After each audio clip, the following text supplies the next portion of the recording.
Salut Clément. Bonsoir à tous. Il paraît que tu as passé un excellent week-end. Alors j'ai passé un excellent week-end, j'ai passé le week-end à regarder le The Event, mais j'ai quand même trouvé le temps samedi soir d'écouter François-Xavier Bellamy. Il était Sacré samedi soir. Sacré samedi soir. Il était dans On n'est pas couché, l'émission de France 2. François-Xavier Bellamy, professeur de philosophie de 33 ans et qui était à la tête de la liste Les Républicains pour les élections européennes. Il a pris position contre l'ouverture de la PMA, la procréation médicalement assistée à toutes les femmes. Et samedi donc, il nous a expliqué les raisons de son opposition. Maintenant, on va faire intervenir la médecine sur des corps qui ne souffrent aucune pathologie. Et ça, c'est pour le coup un choix colossal de société. Non. La grande question qui nous est posée, et elle est posée à l'occasion de ce débat, aujourd'hui, maintenant. La grande question qui nous est posée, c'est voulons-nous que la médecine ne nous permette plus seulement, par exemple, de vieillir en meilleure santé, ou bien voulons-nous, par exemple, abolir la mort, vaincre la mort, repousser indéfiniment les limites de la vie ?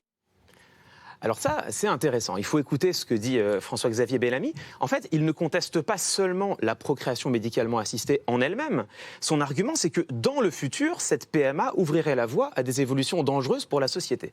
Bon, ça, en rhétorique, c'est quelque chose de très classique. On appelle ça un argument de direction. L'argument de direction, ça consiste à contester une proposition, non pour elle-même, mais pour ce à quoi elle pourrait mener à l'avenir. Bon, c'est un mode de raisonnement qui est parfaitement valide. Moi, ça me semble, et c'est normal, légitime de s'interroger sur les conséquences futures d'une décision présente. Mais dans la suite de son raisonnement, il y a des choses chez François-Xavier Bellamy qui méritent d'être soulignées.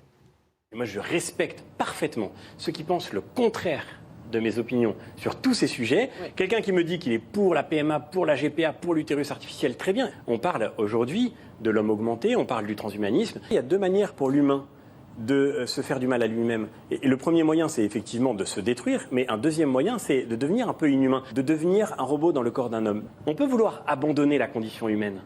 Et ça, on ne l'a jamais fait. Alors, ici, c'est autre chose. Ici, ce que fait François-Xavier Bellamy, c'est qu'il pousse la logique le plus loin possible. On arrive presque dans le domaine de la science-fiction. Au fond, il nous décrit le pire de ce qui pourrait éventuellement peut-être arriver.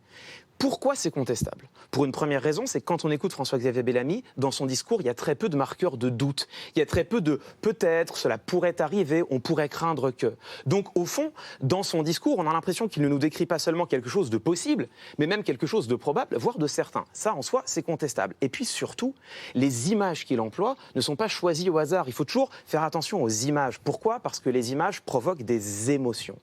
Qu'est-ce qu'on a ici ? On a des images comme utérus artificiel, transhumanisme, qui sont fabriquées pour provoquer une émotion de dégoût.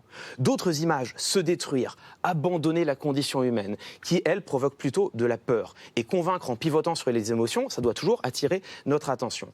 Là, pour moi, on vient de basculer dans une autre forme de raisonnement, quelque chose de plus contestable, ce qu'on appelle un sophisme. Un sophisme, c'est un argument trompeur qui a l'apparence du vrai et qui, en fait, est erroné. Et là, en l'occurrence, c'est un sophisme connu, classique, on appelle ça le sophisme de la pente glissante. On part d'une proposition de l'adversaire, on imagine une chaîne de conséquences, les pires possibles, et on finit par montrer que cette proposition pourrait aboutir à des résultats catastrophiques, généralement la fin de la civilisation, voire de l'humanité. Alors c'est pas inintéressant, il faut simplement se rappeler que tout cela ne reste, au fond, qu'un exercice d'imagination. Merci Clément.